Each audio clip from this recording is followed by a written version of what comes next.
Chapter 7.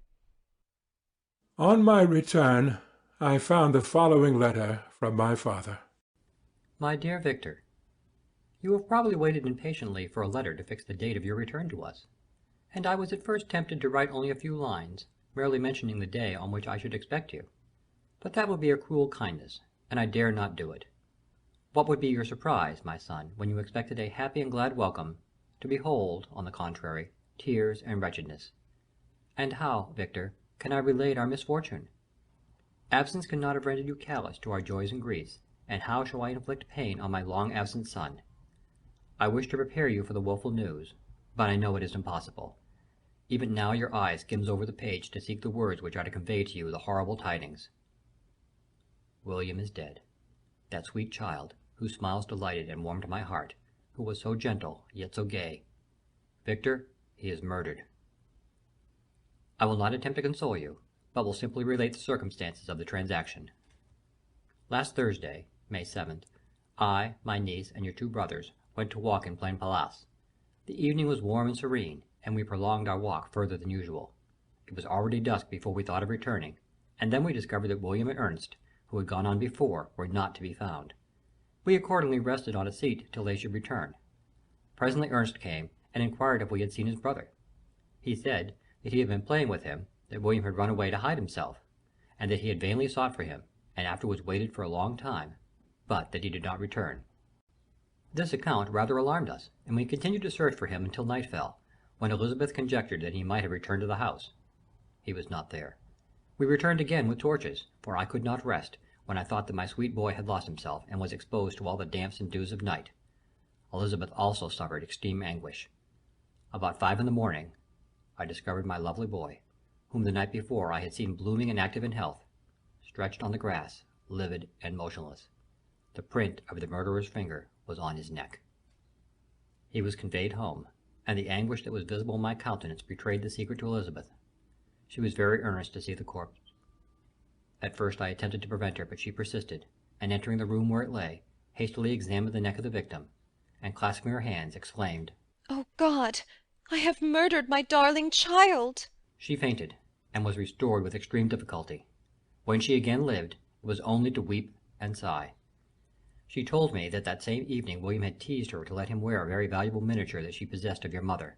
This picture is gone, and was doubtless the temptation which urged the murderer to the deed. We have no trace of him at present, though our exertions to discover him are unremitted, but they will not restore my beloved William. Come, dearest Victor, you alone can console Elizabeth. She weeps continually, and accuses herself unjustly as the cause of his death. Her words pierce my heart. We are all unhappy, but will not be that an additional motive for you, my son, to return and be our comforter? Your dear mother, alas, Victor, I now say, thank God she did not live to witness the cruel, miserable death of her youngest darling. Come, Victor, not brooding thoughts of vengeance against the assassin, but with feelings of peace and gentleness, that will heal, instead of festering, the wounds of our minds. Enter the house of mourning, my friend, but with kindness and affection for those who love you, and not with hatred for your enemies. Your affectionate and afflicted father, Alphonse Frankenstein. Geneva, May 12th, 17 Clerval, who had watched my countenance as I read this letter, was surprised to observe the despair that succeeded the joy I had first expressed on receiving news from my friends. I threw the letter on the table, and covered my face with my hands. "My dear Frankenstein," exclaimed Henry, when he perceived me weep with bitterness.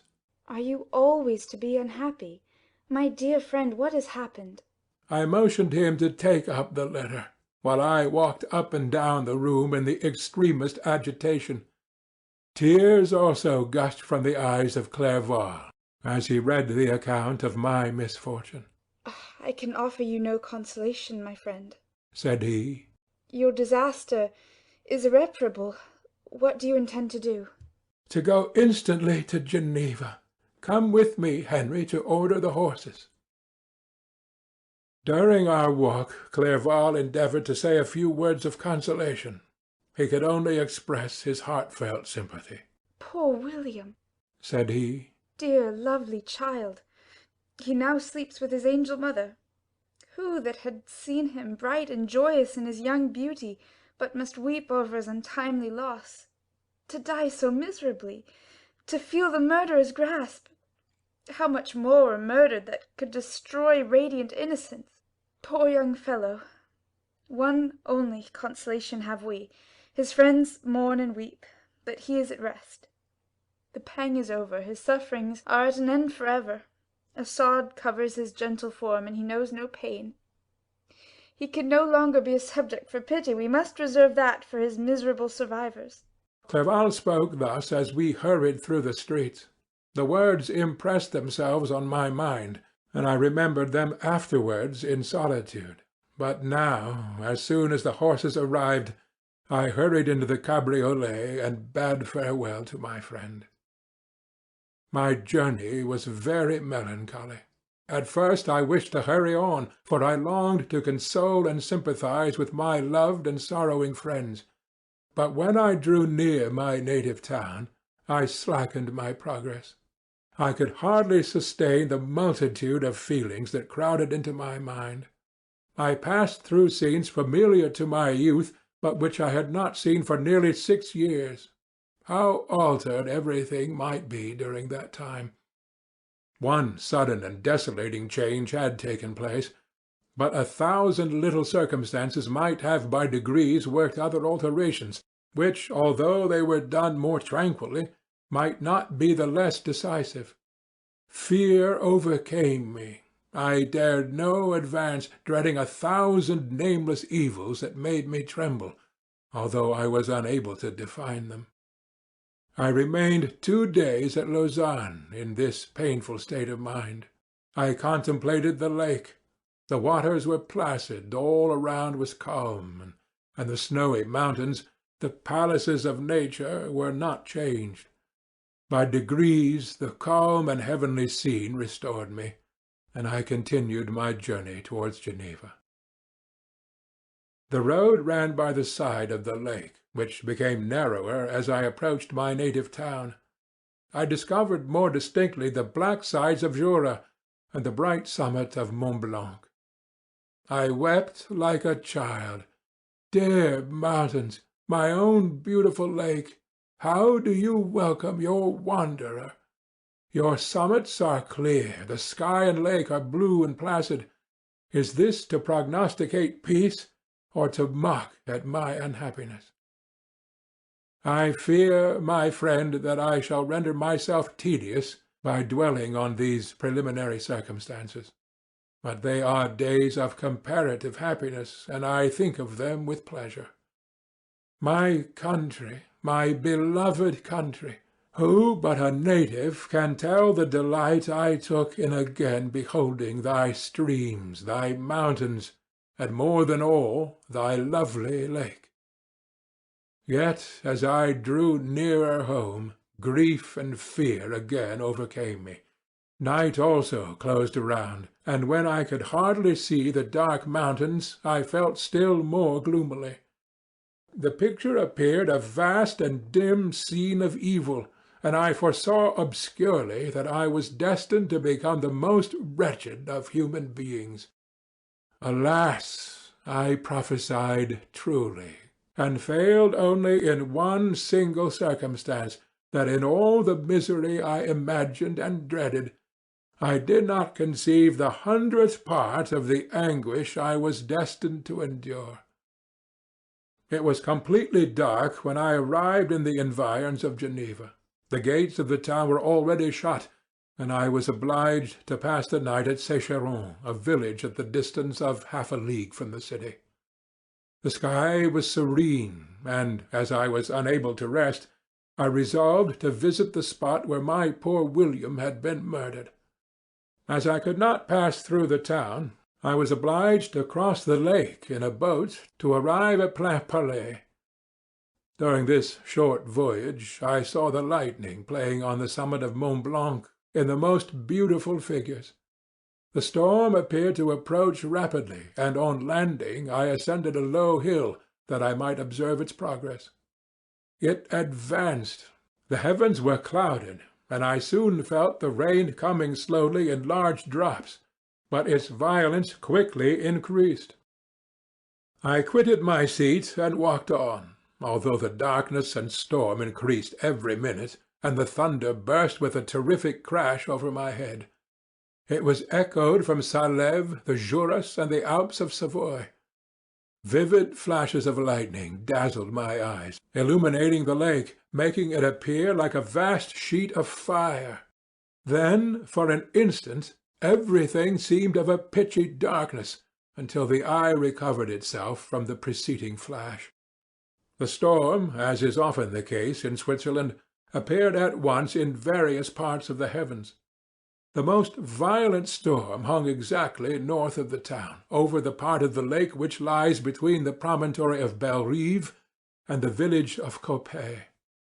Another storm enlightened Jura with faint flashes, and another darkened and sometimes disclosed the Mole, a peaked mountain to the east of the lake.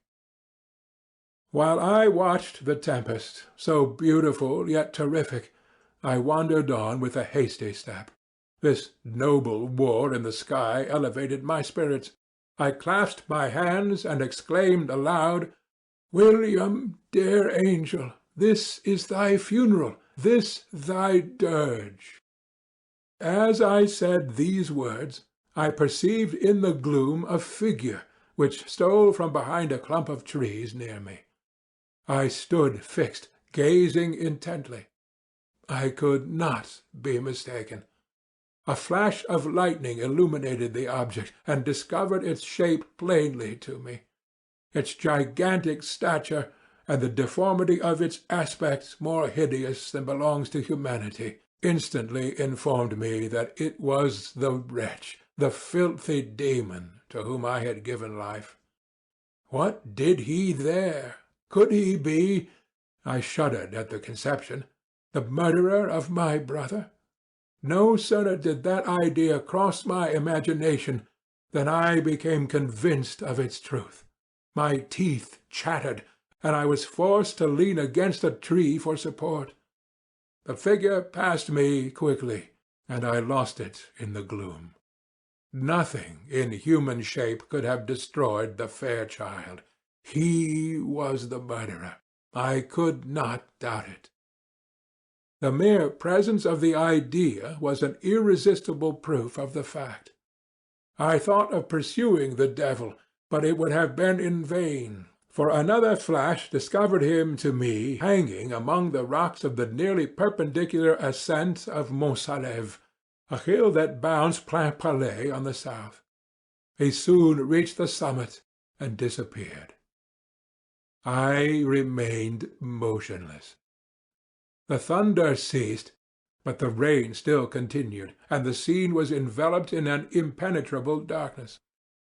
I revolved in my mind the events which I had until now sought to forget, the whole train of my progress toward the creation, the appearance of the works of my own hands at my bedside, its departure. 2 years had now nearly elapsed since the night on which he first received life, and was this his first crime? Alas! I had turned loose into the world a depraved wretch, whose delight was in carnage and misery. Had he not murdered my brother? No one can conceive the anguish I suffered during the remainder of the night, which I spent cold and wet in the open air. But I did not feel the inconvenience of the weather. My imagination was busy in scenes of evil and despair. I considered the being whom I had cast among mankind, and endowed with the will and power to effect purposes of horror, such as the deed which he had now done, nearly in the light of my own vampire, my own spirit let loose from the grave, and forced to destroy all that was dear to me. Day dawned, and I directed my steps toward the town. The gates were open, and I hastened to my father's house. My first thought was to discover what I knew of the murderer, and cause instant pursuit to be made. But I paused when I reflected on the story that I had to tell.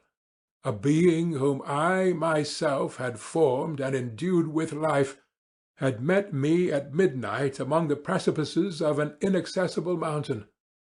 I remembered also the nervous fever with which I had been seized just at the time I dated my creation, and which would give an air of delirium to a tale otherwise so utterly improbable. I well knew that if any other had communicated such a relation to me, I should have looked upon it as the ravings of insanity. Besides, the strange nature of the animal would elude all pursuit, even if I were so far credited as to persuade my relatives to commence it. And then of what use would be pursuit? Who could arrest a creature capable of scaling the overhanging sides of Mont Salève? These reflections determined me, and I resolved to remain silent. It was about 5 in the morning when I entered my father's house. I told the servants not to disturb the family, and went into the library to attend their usual hour of rising. 6 years had elapsed, passed in a dream but for one inedible trace, and I stood in the same place where I had last embraced my father before my departure for Ingolstadt. Beloved and venerable parent he still remained to me. I gazed on the picture of my mother, which stood over the mantelpiece. It was an historical subject, painted at my father's desire, and represented Caroline Beaufort in an agony of despair, kneeling by the coffin of her dead father. Her garb was rustic, and her cheek pale, but there was an air of dignity and beauty that hardly permitted the sentiments of pity. Below this picture was a miniature of William, and my tears flowed when I looked upon it. While I was thus engaged, Ernest entered. He had heard me arrive, and hastened to welcome me. "Welcome, my dearest Victor," said he. "Oh, I wish you had come 3 months ago, and then you would have found us all joyous and delighted. You come to us now to share a misery which nothing can alleviate, yet your presence will, I hope, revive our father, who seems sinking under his misfortune, and your persuasions will induce poor Elizabeth to cease her vain and tormenting self-accusations. Poor William! He was our darling and our pride." Tears, unrestrained, fell from my brother's eyes. A sense of mortal agony crept over my frame. Before, I had only imagined the wretchedness of my desolated home. The reality came on me as a new and a not less terrible disaster. I tried to calm Ernest. I inquired more minutely concerning my father, and here I named my cousin. "She, most of all," said Ernest, "requires consolation. She accused herself of having caused the death of my brother, and that made her very wretched. But since the murder has been discovered—" "The murderer discovered? Good God! How can that be? Who could attempt to pursue him? It is impossible. One might as well try to overtake the winds, or confine a mountain stream with a straw. I saw him too. He was free last night." "I do not know what you mean," replied my brother in accents of wonder. "but to us the discovery we have made completes our misery. No one would believe it at first, and even now Elizabeth will not be convinced, notwithstanding all the evidence.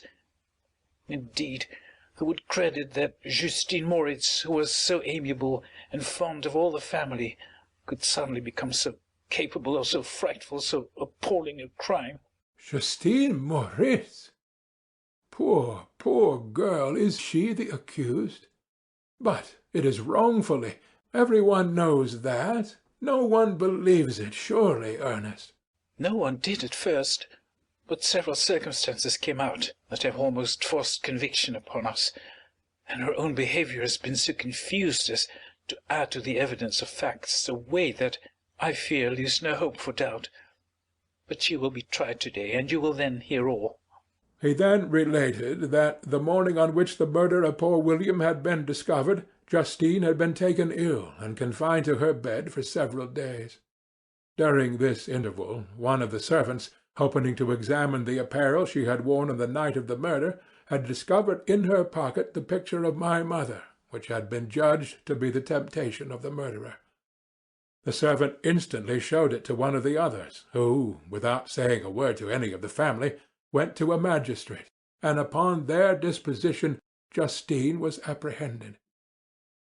On being charged with the fact, the poor girl confirmed the suspicion in a great measure by her extreme confusion of manner. This was a strange tale, but it did not shake my faith, and I replied earnestly, "You are all mistaken. I know the murderer. Justine, poor good Justine, is innocent." At that instant my father entered. I saw unhappiness deeply impressed on his countenance, but he endeavored to welcome me cheerfully, and, after we had exchanged our mournful greeting, would have introduced some other topic than that of our disaster, had not Ernest exclaimed, "Good God, papa! Victor says that he knows who was the murderer of poor William." We do also, unfortunately. replied my father. For indeed I had rather have been for ever ignorant than have discovered so much depravity and ingratitude in one I valued so highly. "My dear father, you are mistaken. Justine is innocent." If she is, God forbid that she should suffer as guilty. She is to be tried today, and I hope, I sincerely hope, that she will be acquitted. This speech calmed me.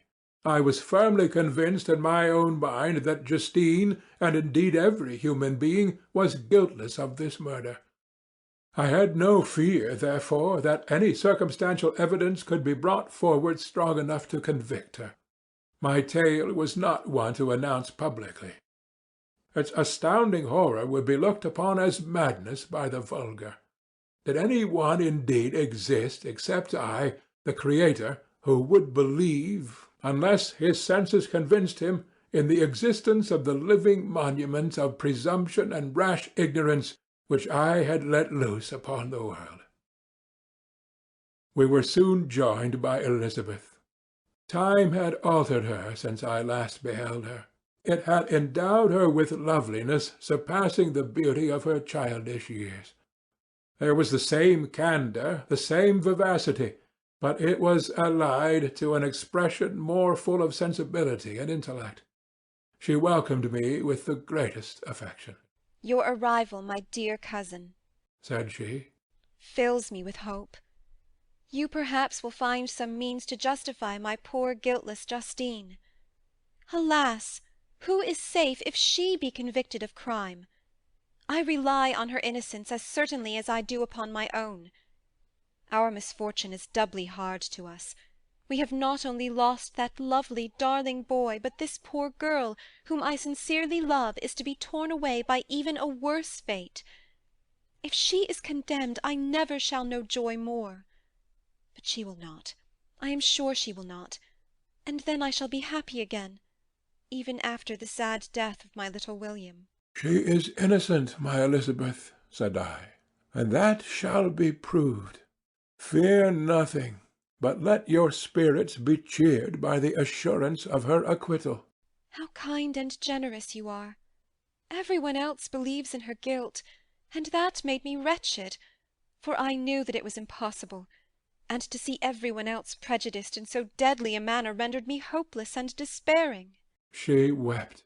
Dearest niece, said my father, dry your tears. If she is, as you believe, innocent, rely on the justice of our laws, and the activity with which I shall prevent the slightest shadow of partiality. End of Section 9.